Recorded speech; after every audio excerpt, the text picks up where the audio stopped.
I'm grateful to Tom Brown for taking me to places I wouldn't normally go. This is the Belle Epoque Fantasia at Maxime's in Paris, where he's presenting his latest show.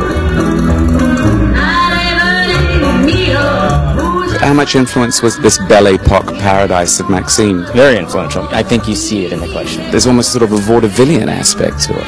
Well, that is one of the most important things. I mean, I feel like my shows, and I feel like everybody's show, is the venue to really show things that people haven't seen. Just, it moves you forward in regards to thinking about clothing, I guess, and how you can dress.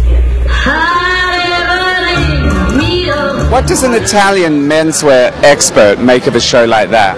You take the funny bits, digest it, laugh about them, and then take the classics, the pinstripes, the stripes. There's serious clothing in the collections, serious work. It's not just, fun.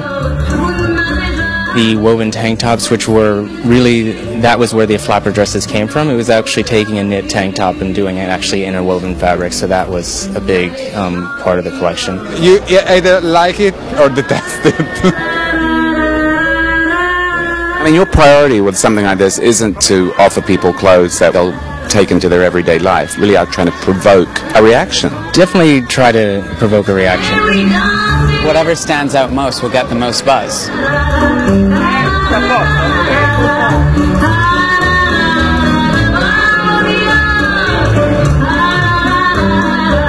So why do you do this to yourself?